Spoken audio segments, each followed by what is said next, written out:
La Oumma de YouTube, que la paix soit sur vous. Ah, le Ramadan, il arrive à grands pas, il est proche de nous. Et je sais que toutes les musulmanes et tous les musulmans se réjouissent de l'arrivée de ce mois béni. Pourtant, il suffit d'observer la manière dont beaucoup de musulmans pratiquent le jeûne du mois de Ramadan pour se rendre compte que beaucoup d'erreurs sont commises pendant ce mois. Dans cette vidéo, je vous propose de vous mettre en garde contre 3 grandes erreurs qui sont souvent effectuées par les musulmans et je vous apporte des solutions concrètes, alors restez avec moi.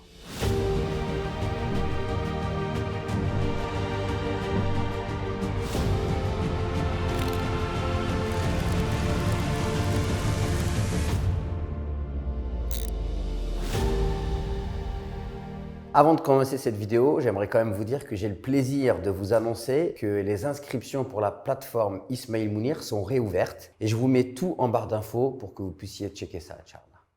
La première erreur qui est fréquente et que je voudrais partager avec vous, je l'ai résumée avec un seul mot, c'est le mot « trop ». C'est les gens qui vont soit trop manger pendant le mois de Ramadan ou alors trop dormir pendant les journées du mois de Ramadan. Mais aussi ceux qui vont trop vouloir veiller en prière ou alors ceux qui vont vouloir trop prier. Comment ça? Je vous explique tout.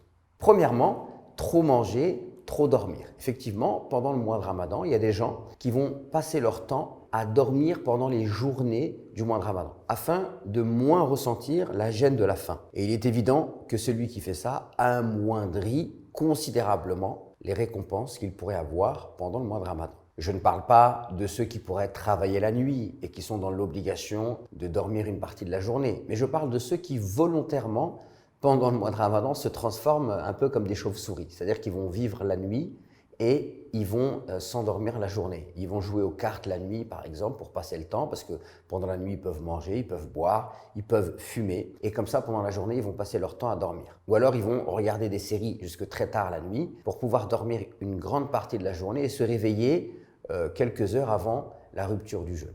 Il y a aussi ceux qui vont s'abstenir de manger pendant toute la journée, mais par contre, dès que va arriver l'heure de la rupture du jeûne, alors ils vont manger, mais manger avec excès. D'ailleurs, ils vont manger vite. Ils vont manger parfois même des choses qui ne respectent même pas leur corps. Moi, j'ai vu des gens rompre leur jeûne avec un verre de coca. Quelle horreur! C'est absolument pas respectueux de son organisme. N'oubliez pas que parmi les objectifs nobles du jeûne, c'est d'améliorer votre santé. Donc si vous avez jeûné toute la journée pour rompre votre jeûne avec un verre de coca, c'est catastrophique. Je l'ai répété à maintes et maintes reprises, mais je vais le répéter encore une fois, les musulmans dépensent trop d'argent dans la nourriture pendant le mois de Ramadan. Et d'ailleurs, il y a même beaucoup de gaspillage. Il y a même des reportages qui ont été faits et qui ont montré que dans des pays tels que la Tunisie, l'Algérie, le Maroc, eh bien, il y a énormément de nourriture qui est jetée. Ça, c'est vraiment un paradoxe, c'est-à-dire une contradiction dans laquelle sont tombés les musulmans aujourd'hui. Le mois de Ramadan ne doit pas être le mois du trop, il ne doit pas être le mois de la surconsommation. Pareil donc pour une personne qui va trop veiller la nuit. En veillant trop la nuit, elle risque de nuire à sa santé et de créer des déséquilibres. En fait, dans chaque chose, il faut trouver une juste mesure. Et d'ailleurs, moi j'ai pu remarquer qu'il y a des gens pendant le mois de Ramadan, ils font énormément d'efforts. Ils sont dans la quantité. Ils veulent lire tout le Coran, ils veulent faire toutes les prières du Tarawih, faire plein de prières de nuit. Mais vous pouvez être sûr qu'à la fin du mois de Ramadan, eh bien, ces gens-là vont complètement délaisser la pratique religieuse. Pas tous, mais beaucoup d'entre eux. Ceux qui sont dans une forme de sprint,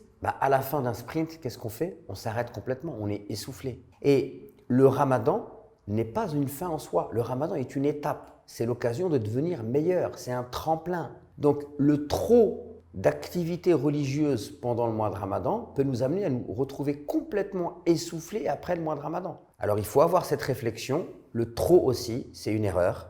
Et d'ailleurs, beaucoup en pâtissent. Je peux même vous donner l'exemple de personnes qui viennent à la mosquée pendant le mois de Ramadan et ça va être leur premier mois de Ramadan. Donc, ils vont commencer à jeûner. Jusqu'ici, tout va bien.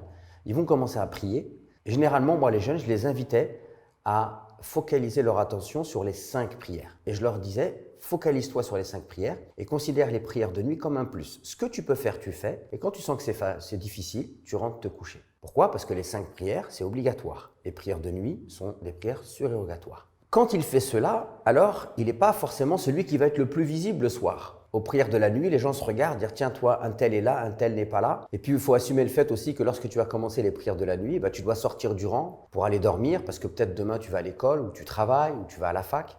Mais par contre, ce qui se passe, c'est que celui qui a travaillé sur le lien qu'il a avec les 5 prières et qui va renforcer ce lien avec ces 5 prières, à la fin du Ramadan, lorsqu'il n'y aura plus ces prières de nuit, il n'y aura plus la prière du Tarawih, les gens ne vont plus se réunir pour la prière du Tarawih, parce qu'après les prières de nuit, vous pouvez les continuer chez vous, eh bien, cette personne-là va pouvoir continuer dans sa dynamique, puisque cette personne-là, c'est lié aux 5 prières. Donc faites attention de ne pas être dans le trop et soyez plutôt dans une stratégie qui consiste à resserrer des liens avec les fondamentaux de l'islam. Donc si vous avez des efforts à fournir, fournissez d'abord des efforts sur tout ce qui relève des fondamentaux et des choses qui vont pouvoir se voir après le Ramadan. Donc très clairement, moi je vous invite à préférer la qualité à la quantité. Sachez que 10 minutes de pleine concentration dans une prière valent mieux que 10 nuits de prière sans aucune concentration. Sachez que lire un seul verset en étant pleinement concentré, en ressentant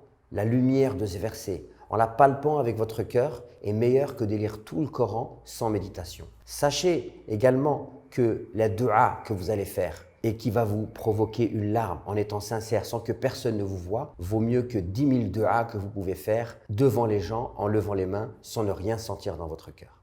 La deuxième erreur, c'est le fait de ne pas avoir d'objectif pendant le mois de Ramadan. Il y a des gens qui viennent et dès que c'est le mois de Ramadan, pour eux, c'est mécanique. Ils ont en plus plein d'habitudes. Ils vont aller faire les courses pour remplir leur frigo. Ils vont commencer à regarder les séries télévisées du Ramadan, parce qu'effectivement, il y a les séries télévisées du Ramadan dans les chaînes maghrébines notamment. Et ils ont tout un tas de rituels et c'est comme ça mécanique et c'est des habitudes. Et pour eux, le Ramadan, ça se répète, c'est répétitif. Voilà, on va aller à la mosquée à tel moment, on va manger la hera, etc., etc. Or, en réalité, chaque Ramadan devrait être différent pour nous. Car le Ramadan est un tremplin. Donc, je passe le mois de Ramadan et à la fin du mois de Ramadan, comme au préalable, je me suis fixé des objectifs spirituels, bien après le Ramadan, je ne suis plus le même homme. Donc, le Ramadan suivant, je devrais être dans la recherche d'autres choses. Je vais vous donner un exemple.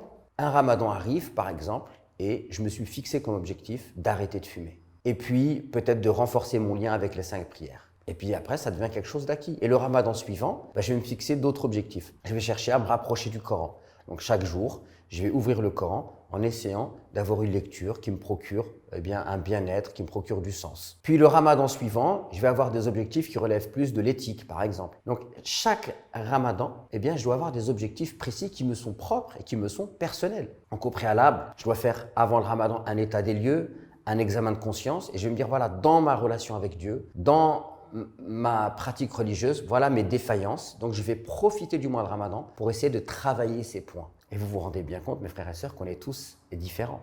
Donc chaque musulman devrait avoir ses propres objectifs afin de faire du mois de Ramadan un mois d'élévation spirituelle. Je le rappelle, le mois du Ramadan n'est pas une fin en soi, il est une étape, il est un moyen de s'élever. La troisième erreur, c'est le fait de suivre les gens et de suivre les habitudes des gens sans faire en fonction de soi. Par exemple, il y a une tradition pendant le mois de Ramadan, c'est de faire énormément de nourriture et de passer énormément de temps dans la cuisine. Et je me rappelle même un jour que j'avais été invité chez quelqu'un et je sais que cette personne-là, c'est une personne qui mange bio, qui mange sainement. Et il y avait du coca sur la table. Et à la fin du repas, je lui dis « Mais pourquoi tu as posé ce coca sur la table ?» Il m'a dit « Parce qu'en fait, j'ai été invité. Et quand les gens m'ont invité à manger, j'ai vu qu'ils avaient du coca et je n'ai pas voulu les inviter, ne pas leur mettre du coca. » Je lui dis « Mais pourquoi tu les suis dans les choses qui sont mauvaises ? Eux, ils t'ont invité, ils ont fait ce qu'ils savaient avec leurs propres habitudes. Pourquoi pas ? Pourquoi toi ne pas les inviter et montrer toi comment tu manges ? Et c'est aux gens de s'adapter à ce que tu fais. » Et vous voyez cette maladie qui consiste à vouloir suivre la mode, suivre la masse, fait que finalement, ça nous tire tous vers le bas. Moi, je vous invite à faire les choses en fonction de vous. Par exemple, ce n'est pas parce que les gens sont négligents de la prière du Fajr ou sont négligents de la prière du Maghrib. Par exemple, il y a une très mauvaise habitude,